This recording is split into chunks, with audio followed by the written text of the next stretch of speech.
Hello everyone, this is Harsh and you are watching WPF World.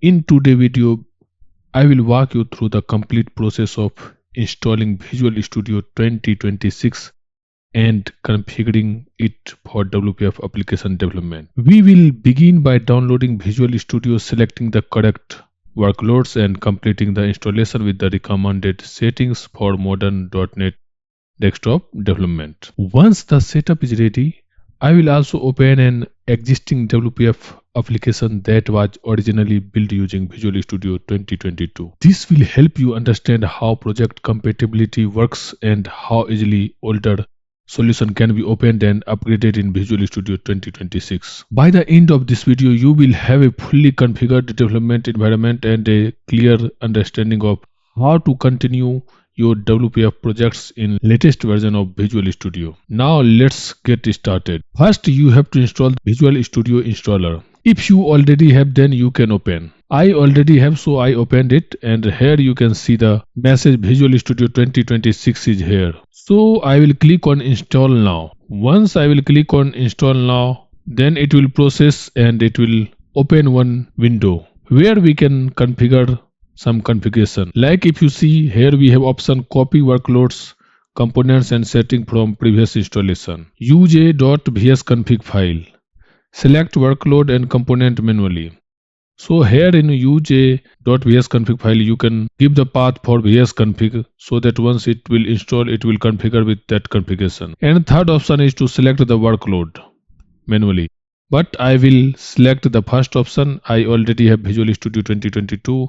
So I will select this, then click on next. After clicking on next, one window will open. There you can see the following package are not available. So this package are removed from the Visual Studio 2026. That's why it's showing us this message. So I will click on OK. Now here create WPF application, you have to select .NET desktop development. You should check it to create WPF application. Bottom you can see the drop down where you can select the option like install while downloading or install after download is complete. So I will select install while downloading. Like once the package is downloaded, then it will start installing that package. Okay, then click on install. So it will start installing our application. It will first download and then it will start the installation for the downloaded package. You can see here downloading and installing. Okay, it will take some time. If you want to start this application after installation, you can check this checkbox, start after installation. It will take some time to download and install, so wait for some time.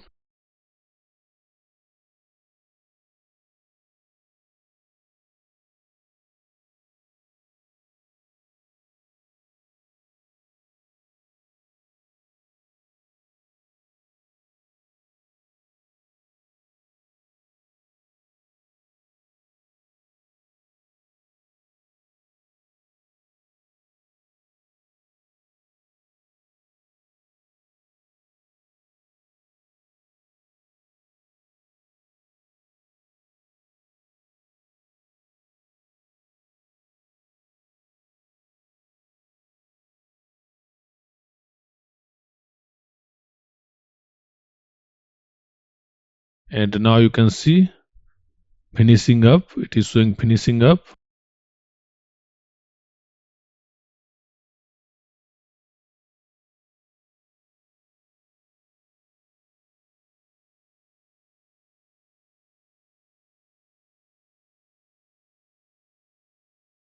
Optimize assembly.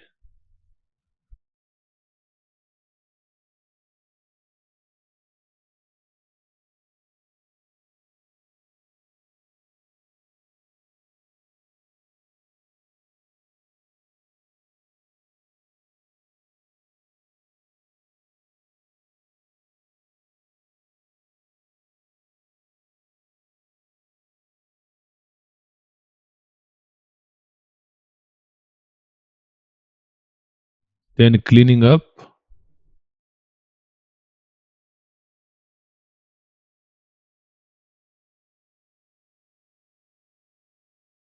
Now it's downloaded successfully. So you can see Visual Studio Community 2026 here.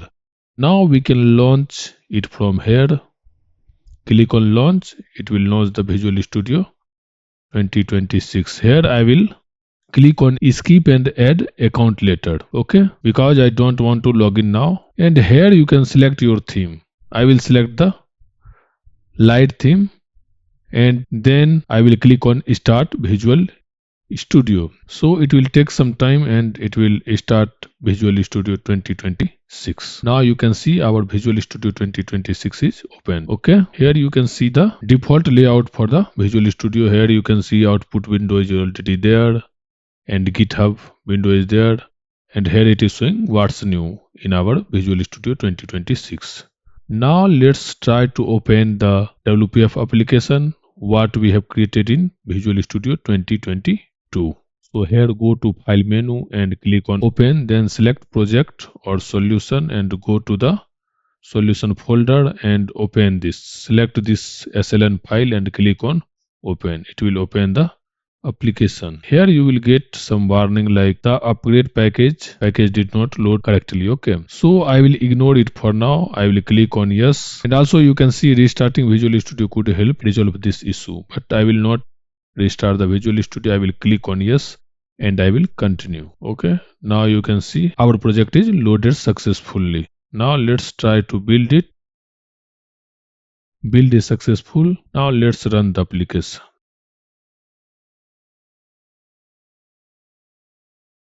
Now you can see our application is running without any changes. We can run our Visual Studio 2022 project in Visual Studio 2026. We no need to change anything. Okay, that's all for this video. If you found this video helpful, let's share with your friends.